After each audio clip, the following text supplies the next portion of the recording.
one, to their spiritual magnificence and to celebrate life. Now, as human beings, we enjoy the comfort of the routine of life. We call this our comfort zone. And we often try our best to live within our zones of habit,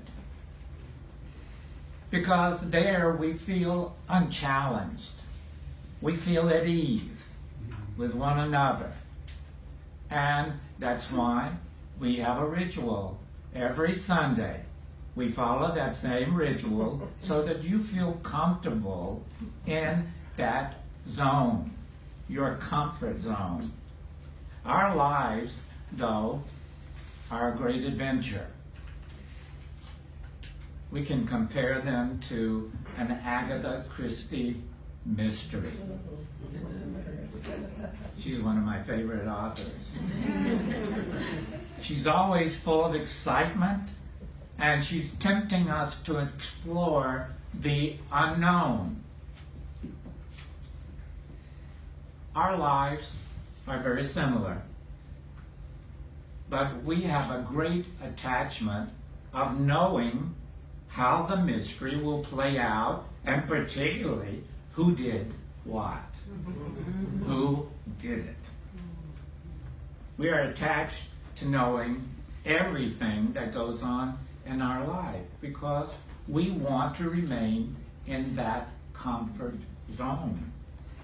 But life is truly the ultimate mystery. Not even Agatha Christie will attempt to explain it. The mystery of birth itself is hard for us to realize and comprehend. And of course, the mystery of death is one that confounds us. But our lives move through various stages: conception, creation, growth, maturity, and then what do we do after that? We start all over again. Conception, creation, growth, maturity. We live in the great mystery of the cycle of life. And as religious scientists, we realize there is only one life, and that one life is celebrating itself through each one of us, moment by moment. Now, we quickly learn that there is always more to know about life. The more life we experience, the more surprises we're going to have in life. It's been said that one door in life never closes without another window opening to a new adventure. These last 3 weeks have been a new adventure for us.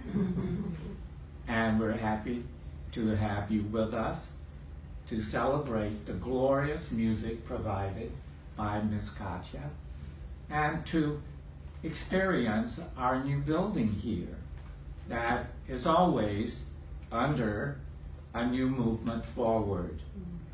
And so it has been said that life will continue to present us with new challenges. It would be pretty boring if it didn't.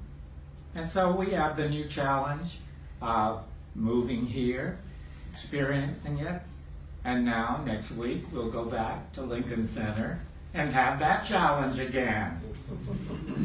New doors and new windows must pass to us if we are to continue with our personal growth and evolution. We must realize that change can and will happen as a natural part of our lives because nothing lasts forever. Change is the only constant, but change makes life interesting. It makes life a great adventure. It has been said that you can never cross the same river twice. The river, of course, is a flow of water that is in constant motion. And that water, of course, is a symbol of life itself. To resist the river's current is to resist the flow of life. So, what does it require for us to transcend our resistance to change? We are resistant to change. We don't like it. But once we make it our comfort zone, we feel right at home again. So, what does it require for us to transcend this resistance to change? One small word: faith. Faith. Faith. Having faith in our unity with something larger than we are can alter our resistance to change taking place in our lives.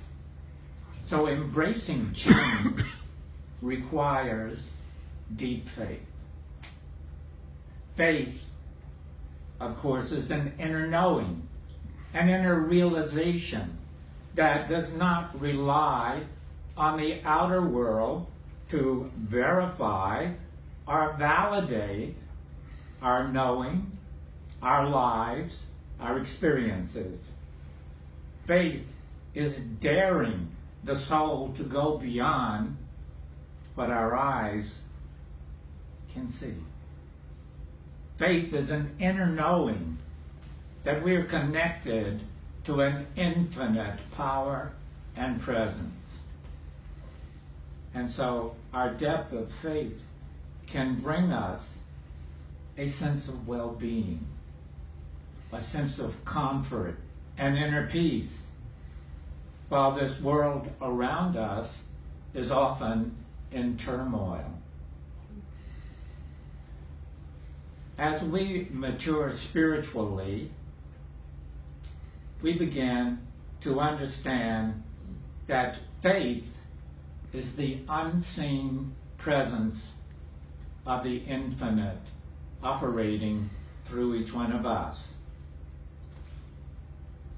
Not so much about having that presence magically fixed to the problems we face in life, but realizing that indwelling power and presence supports and sustains us moment by moment.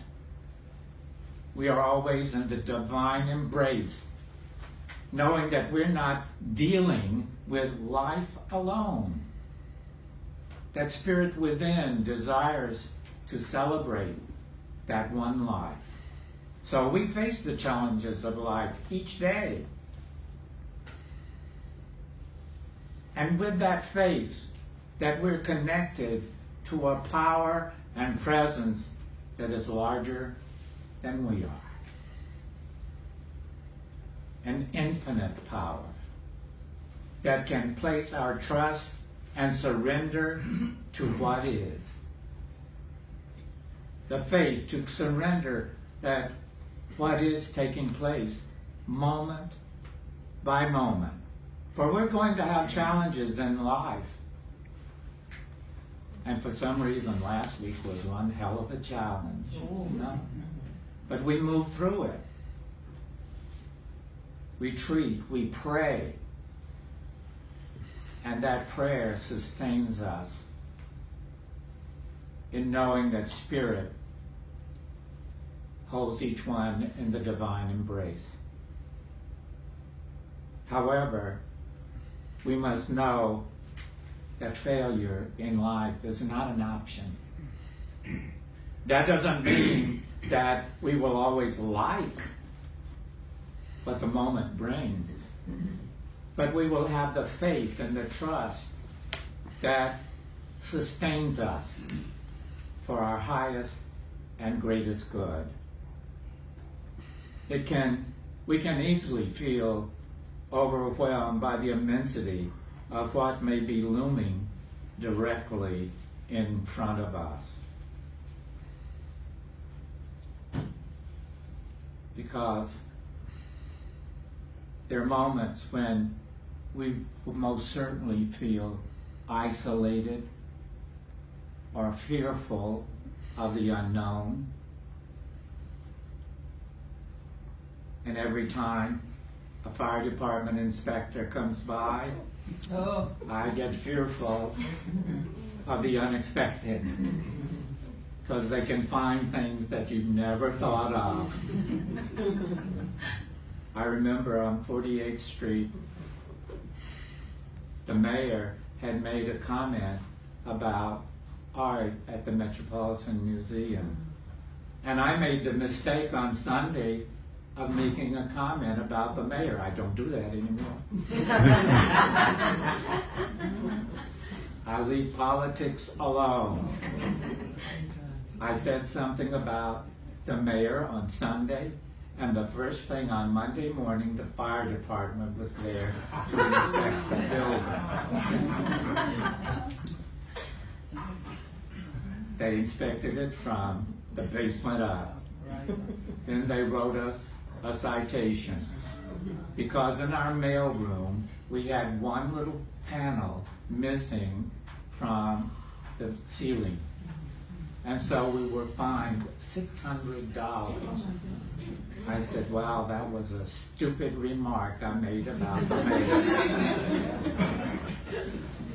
So in moments of isolation, in moments of being fearful, we don't talk about the mayor nor the fire department, because we have to wade through that flowing river of life and trust that we are always within the divine embrace, because we are. We're always within that embrace. We must wade through that flowing river of life and trust in the creative intelligence, knowing where it is taking us. And so the good news also is a phrase that all things will pass. They will pass. As well as that of our worst fears can be faced and mitigated by an awareness of the oneness with our divine source. The good news empowers us to accept the changes taking place in our lives, because we know that life is a continuum. We are in a constant process of growth in wisdom and in our spiritual awareness.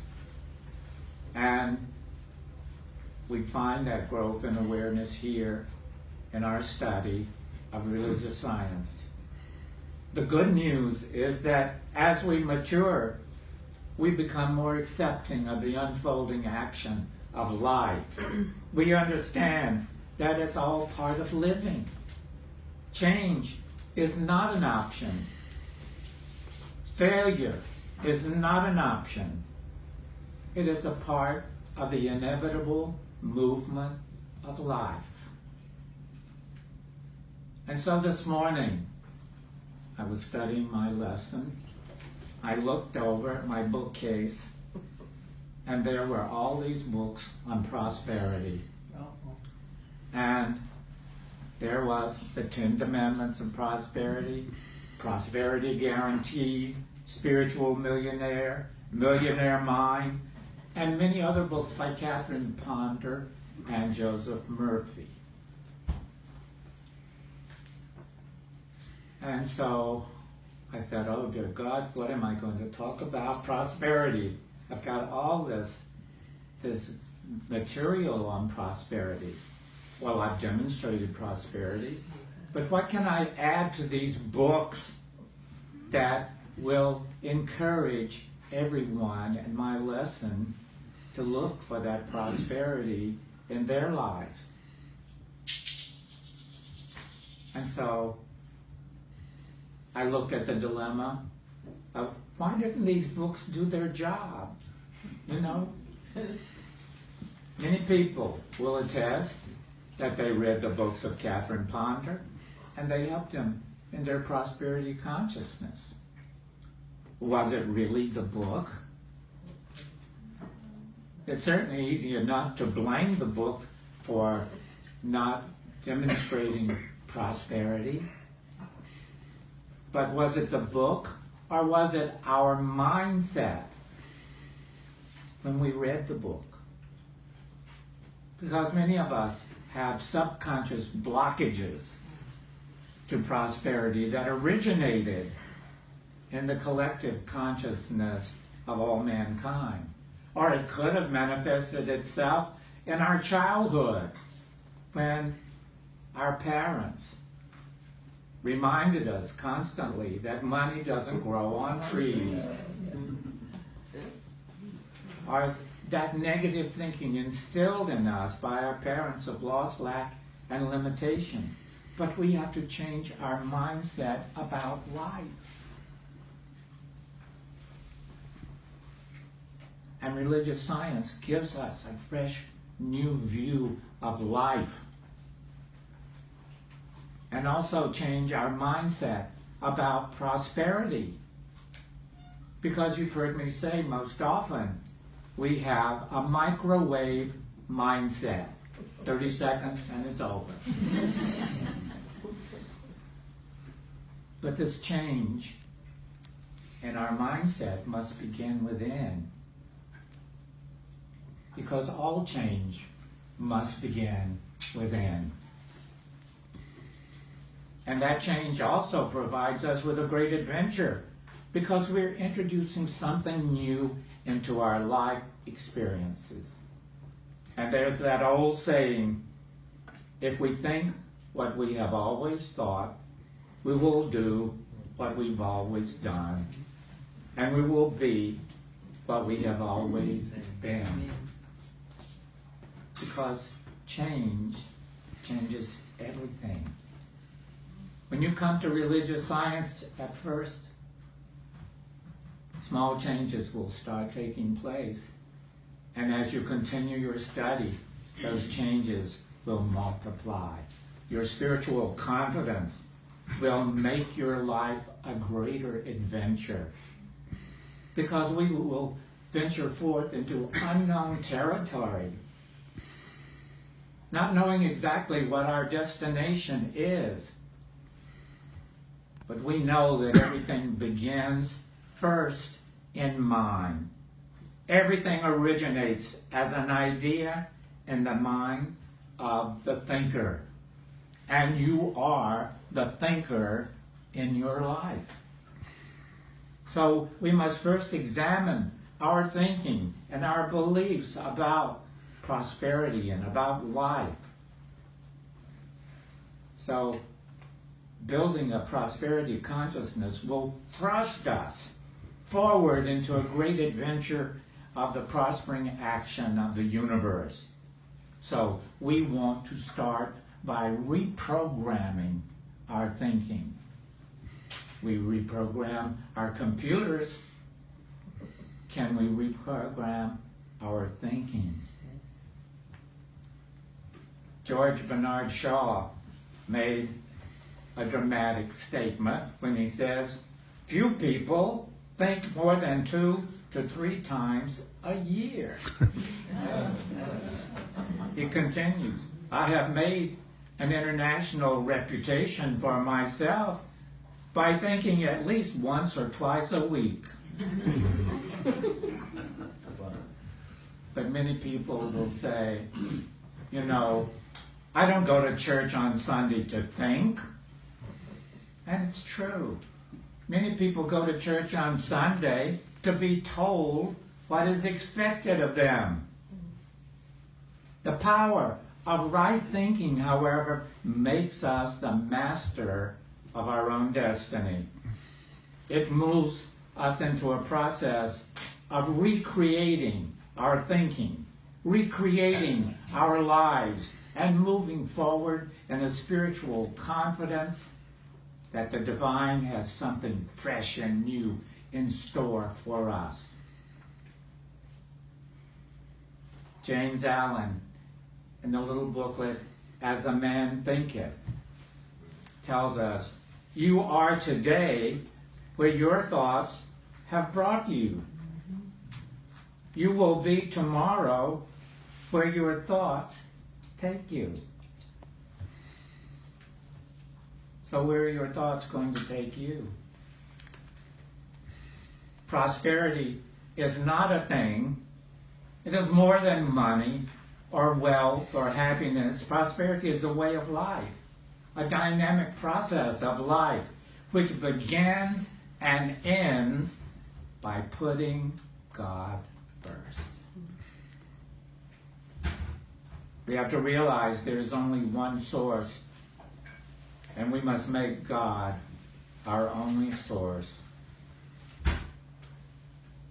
We must realize that most of us are not governed by our mentalities, not by our thinking or beliefs. We are guided by our emotions. So right now, make your pledge to become a divine partnership with that presence within. And know that God's business is our business. God's business is always prosperous. Therefore, my prosperity is God's prosperity. Why have we not been prosperous? Because we have not made our lives God's business. Success in every area of our life is not a matter of chance. It is a matter of conscious choice. So we must take the time to train our minds to consciously think the higher thoughts, to consciously be aware of the divine presence indwelling. So as we continue this consciously choosing to allow the divine to express through us, we move through life in a fresh, new adventure. Let that adventure start today.